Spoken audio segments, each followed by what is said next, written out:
here and beyond.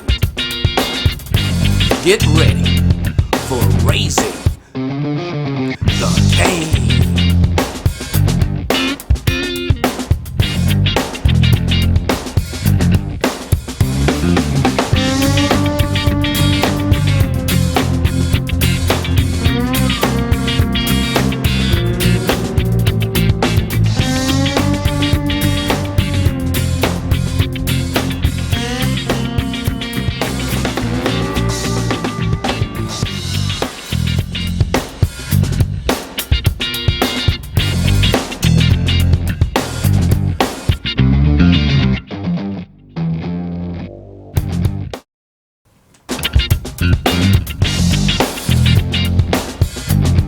Well, hello there. This is Raising the Cane. Woo!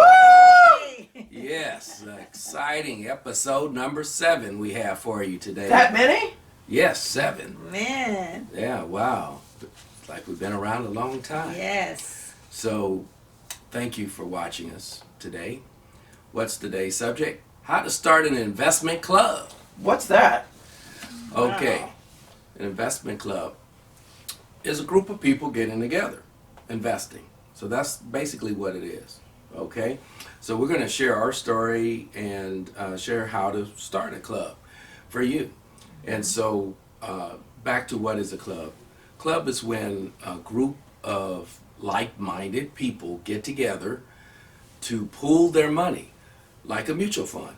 You should be familiar with mutual funds, ETFs, index funds. Mm-hmm. So let's say you may not have sufficient money or capital to invest on your own. Well, you group with other people and to invest in stocks, and there's real estate investment clubs too. It's just the point is you get together with like-minded individuals and you get together and invest your money.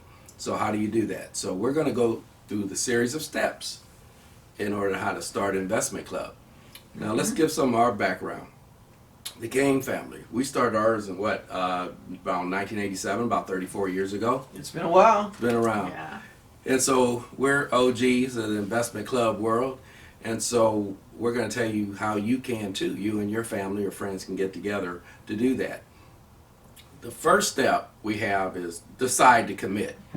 You say, well, why I say that? Because a lot of people talk a good game, but when it gets time to do it, that's where they drop the ball. Indeed. So you have to decide for yourself if you want to commit, and then the next step is to find members. Now, what we did as a family, we kept it in the family. Now, we did include a friend or two, so it could be with friends or associations like the golf club or bowling club or whatever, church club, or just lifelong friends and family. Mm-hmm. So, but you should get people that can commit. So let's talk about that. Like that would be the number one factor. Yes. Number one factor. Why you say that?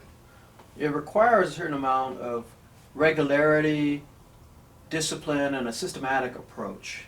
In that Exactly. you just don't do it when you feel like it. It has to be along the lines of any partnership where you're contributing specifically your resources, your insights, perhaps your opinions on what sector of the economy that you want your investment club to invest in. And it doesn't have to be a single one. You can go aviation, pharmaceuticals, entertainment, but you have to have a willingness to participate. And it's got to be a situation where there's a buy-in or a consensus of where you're going to dedicate and invest your funds. And be goal oriented. Yeah. You have to remember that you're doing this for what? What is the purpose of it? Yeah. And make sure that you do your due diligence to investigate, to put time, like you were indicating. Yeah. Set time aside to analyze, to see the market, and bring it together to the group. You have to be trusting your group, because when you don't trust the group, then that's when Right. you lose track. Exactly Right. what she said, and I'm sorry to interrupt. Go ahead. What Sandra said was about research and trust, and those really are the pillars. Mm-hmm. Right. It's a marriage, and it's a marriage with X number of members, and so that said, how many members should an investment club have? And it's no set figure. However, I would say 100 would be too many. Yeah. Okay, and maybe 2 or 3. That's fine. You know, it's a start, and you'll add members over time. So our investment club, when we started in the late 80s, it was around 10 Yes. people, family and friends, and then it fluctuated. It went to 15, went to 8, went to 4, went to 10. So people will come and go, and that's why I said commitment is important. Now, members could be fully committed, but their life changed, life circumstances. Let's say they relocate, they move, and this is pre-internet, folks, remember? So maybe relocation may not be as important today as it was back then. Right. We live in an age of Zoom and webinars and Yeah. FaceTime and internet and everything Yeah. else. And so, so just make sure everyone you trust them and they're fully committed. So the next step is to set it up formally, legally. Yes, folks, legally. It's a legal, you have to have a legal entity. It's a partnership, a corporation, a LLC, S corporation. There's a general partnership. So it's important that your club stays within the confines of the, I'm sorry to hear the third, say it, IRS. Uh-oh. Uh-oh. Get in trouble. IRS. Here's your bell.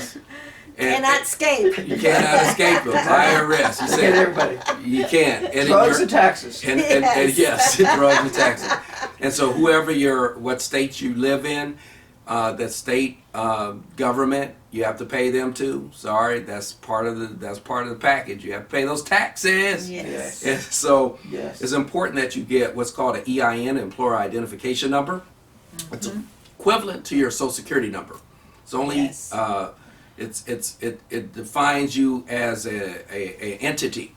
And so the simplest form though is a partnership, which it's a partnership where it drops down to the individual versus like a corporation, like a C corporation. Now an LLC and a S corporation will operate the same way, but it's a little more complicated and costs some money. It costs you know, and depending on what state you're in, the fees vary. But like in California, it's $800 if you were to start a corporation. And so for LLC, you pay them no matter what. It's minimum $800. Yeah. California. In other states could be free, could be $50. It's all over the place depending on what state you live in. And so, but you have to make sure you obtain a EIN number to be legalized. Yes. And so that's what we did. Now, let's talk about the partnership agreement. Like we all signed, we're family members here. We trust each other. However, it's on paper what we're Right. going to do, right? Right. What do you say? Maurice is the lawyer. And by the way, disclaimer, this we're not here to provide any legal, investment, health, or medical advice, any advice whatsoever. We're just having a good chat, okay? And so we're not To bring investment awareness. advisors. Yeah, to bring in awareness. And so entertainment purposes only, information only, okay? So if you get arrested, don't call us. Don't call us. If you didn't pay those taxes, they'll say the Canes they didn't say nothing about taxes. Maurice made me do it. So you always supposed to do it. So yeah, we're here professionals here, but we're not here to provide. We're not licensed individuals to provide investment or any other medical and health advice whatsoever, or real estate advice either. So just see your and your accountant. We're not a licensed accountant, and we're not your accountant either. Right. So don't be blaming the Canes, raising the cane for you get caught or something. Yeah.